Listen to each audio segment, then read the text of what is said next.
নমস্কার। ঠাকুর শ্রী শ্রী রামকৃষ্ণ পরমহংসদেব, মা শারদা এবং স্বামী বিবেকানন্দর চরণে আমার সশ্রদ্ধ প্রণাম জানিয়ে ভিডিওটা শুরু করছি। ঠাকুর শ্রী শ্রী রামকৃষ্ণদেবের বাণী এবং উপদেশকে পাঠ করে অনুসরণ করে আজকের ভিডিওটা আমি শুরু করছি।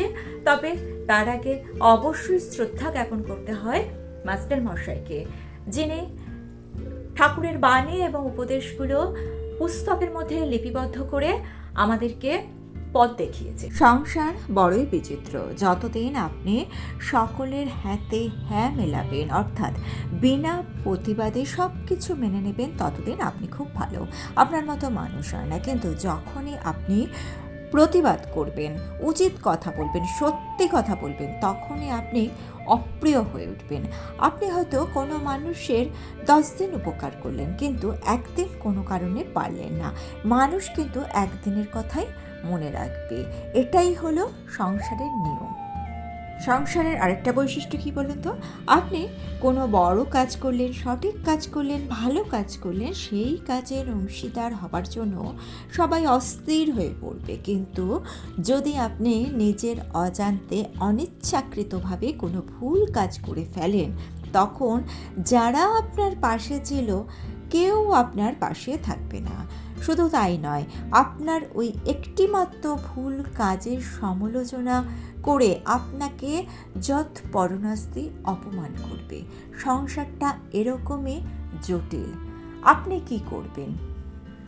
এই সংসারে সবার মন জুগিয়ে আপনি চলতে পারবেন না।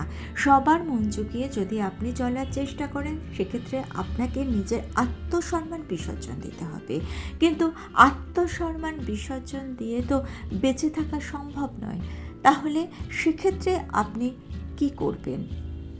আমরা মনে করি ঠাকুর রামকৃষ্ণদেব শুধুমাত্র আমাদের ধর্মকথাই শুনিয়েছেন। অবশ্যই তিনি আমাদের ধর্মকথা শুনিয়েছেন, কিন্তু ধর্মকথা শোনাতে গিয়েই খুব সুন্দরভাবে নানা রকম গল্পের ছলে তিনি কিন্তু সংসারের যে জটিল পরিস্থিতি, সেই পরিস্থিতি থেকে আপনি কিভাবে মুক্তি পাবেন সেই উপায়ও দেখিয়েছেন।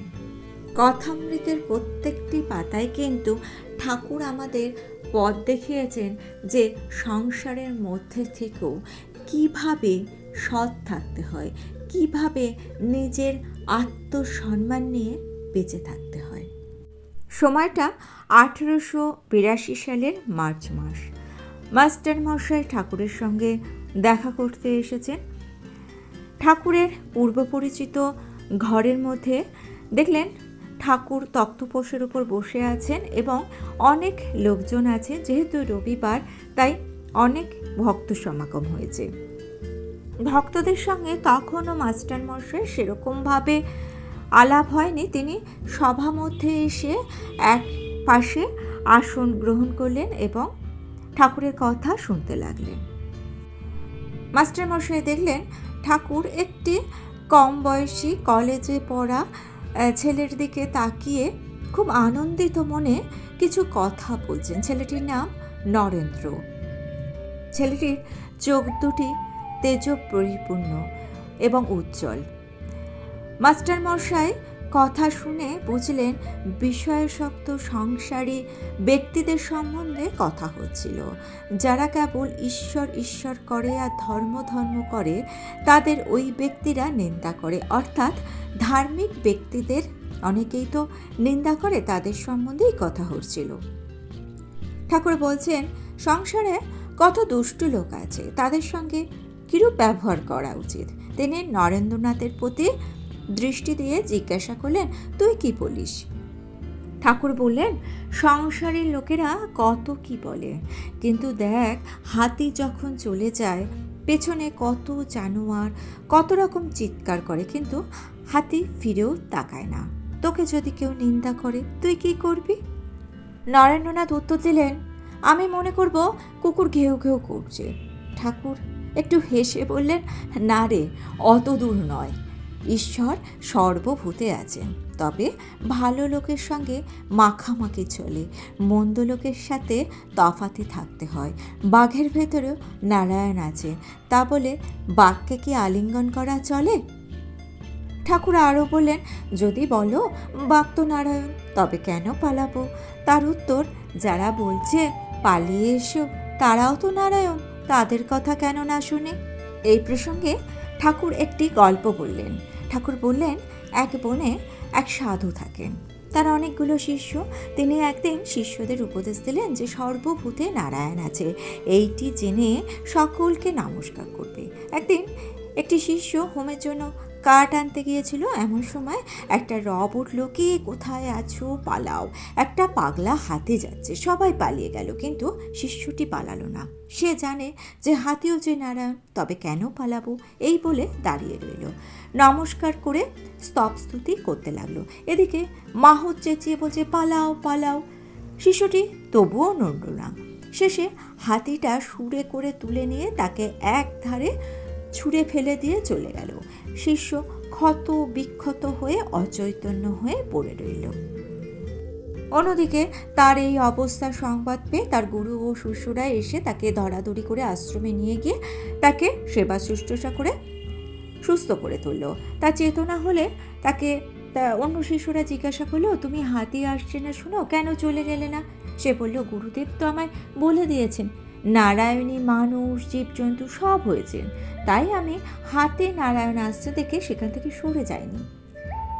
গুরু তখন বললেন, বাবা, হাতে নারায়ণ আসছিলেন বটে, কিন্তু মাহুত নারায়ণ তো তোমাকে বারণ করেছিলেন।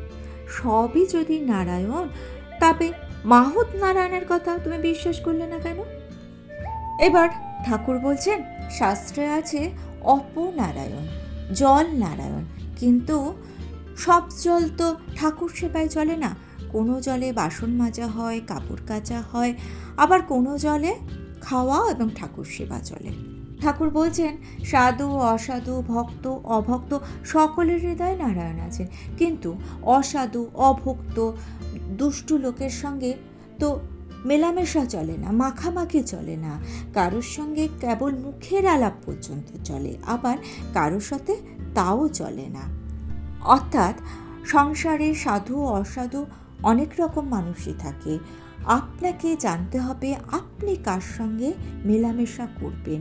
যারা অসাধু অসৎ, তাদের থেকে আপনাকে দূরে থাকতে হবে।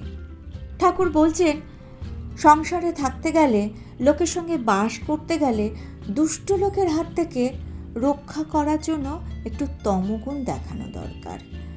এখানে একটু বলে দিই, মানুষের মধ্যে 3 রকম গুণ আছে, রজগুণ, তমগুণ এবং সত্যগুণ। তমগুণ মানে আপনাকে একটু প্রতিবাদ করতে হবে, একটু রাগ দেখাতে হবে, তবে রাগের ভাষা এক একজনের এক এক রকম। ধরুন, কেউ আপনাকে খুব আজে বাজে কথা বলছে, আপনি উল্টে যদি তার সঙ্গে এই দুর্ব্যবহারটা করেন, তাহলে আপনি কিন্তু তার জায়গায় নিজেকে নামিয়ে নিলেন, কিন্তু তার স্ট্যান্ডার্ড আর আপনার স্ট্যান্ডার্ড তো এক নয়। সুতরাং আপনাকে প্রতিবাদ অবশ্যই করতে হবে, কিন্তু প্রতিবাদটা আপনি করবেন অন্যরকমভাবে। আপনি তার সঙ্গে মেলামেশা বন্ধ করে দিন, তার সঙ্গে তফাতে চলুন। আপনি যদি প্রতিবাদ না করেন, তাহলে আপনার ভালো মানুষের সুযোগ দুষ্ট লোকেরা বা অনিষ্টকারী অসৎ লোকেরা নেবে, আপনাকে দুর্বল ভাববে। তবে প্রতিবাদ মানে যে চিৎকার চেঁচামেচি করতে হবে তা নয়। জানবেন, যে মেঘ গর্জায় সে কিন্তু বর্ষায় না, তাই নীরবেও কিন্তু প্রতিবাদ করা যায়। সেই নীরবে প্রতিবাদের ভাষাটা আপনাকে জানতে হবে। এই প্রসঙ্গে ঠাকুর বলছেন, এক মাঠে এক রাখাল গরু চড়াতো। সেই মাঠে এক ভয়ানক সাপ ছিল। সকলে সাপের ভয়ে অত্যন্ত সাবধানে থাকতো। একদিন এক ব্রহ্মচারী ওই মাঠের পথ দিয়ে আসছিলেন। রাখালরা দৌড়ে এসে বলল, মহাশয়, ওদিক দিয়ে যাবেন না, ওখানে একটি ভয়ানক সাপ আছে। ব্রহ্মচারী বললেন, আমার কোনো ভয় নেই, আমি মন্ত্র জানি। এই বলে ব্রহ্মচারী সেই দিকে চলে গেলেন। রাখালরা ভয়ে কেউ সেদিকে গেল না। এদিকে সাপটা ফনা তুলে দৌড়ে এলো। কাছে আসতে ব্রহ্মচারী একটি মন্ত্র পড়লেন এবং সাপটা সঙ্গে সঙ্গে কেঁচুর মতো গুটিয়ে তার পায়ের কাছে এসে পড়ল। ব্রহ্মচারী তখন বলল, ওরে, তুই কেন পরের হিংসা করে বেড়াস? আয়, তোকে মন্ত্র দেব। এই মন্ত্র জপলে তোর ভগবানে ভক্তি হবে, ভগবান লাভ হবে, আর হিংসায় প্রবৃত্তি থাকবে না। এই বলে তিনি সাপটিকে মন্ত্র দিলেন। সাপটা মন্ত্র পেয়ে গুরুকে প্রণাম করে জিজ্ঞাসা করল, ঠাকুর কি করে সাধনা করব বলুন? ব্রহ্মচারী বললেন, এই মন্ত্র জপ কর আর হিংসা করিস না। ব্রহ্মচারী যাবার সময় বলে গেলেন, আমি আবার আসবো। এইরকম কিছুদিন যায়, রাখালরা দেখে সাপটা আর কামড়াতে আসে না, তার সেই উগ্র স্বভাব আর নেই। ঢেলা মারলেও সে রাগ করে না, কেঁচোর মতো পড়ে থাকে। একদিন একজন রাখাল তার কাছে গিয়ে তার লেজটা ধরে ঘুরপাক দিয়ে তাকে আঁচড়ে ফেলে দিল। সাপের মুখ দিয়ে রক্ত উঠতে লাগলো, সে অচেতন হয়ে পড়ে রইল। অর্থাৎ দেখুন, যখন সে ফণা তুলল না তখন কিন্তু কেউ তাকে ছেড়ে দিল না।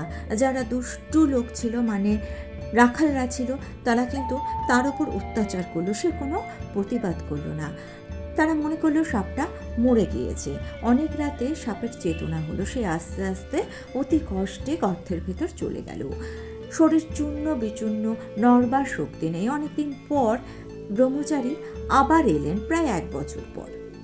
সাপটি কিন্তু আর হিংসাও করতো না। মন্ত্র নেওয়ার পর থেকে সে গাছের পাতা ফল খেয়ে জীবন ধারণ করতো।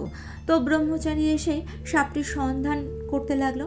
রাখালরা তখন বললো যে সাপটা মরে গেছে। ব্রহ্মচারী বিশ্বাস করলো না। তিনি বললেন, না, সাপটা তো মরতে পারবে না, কারণ যে মন্ত্র ওকে আমি দিয়েছি, সাধনা না হলে সে দেহত্যাগ করবে না।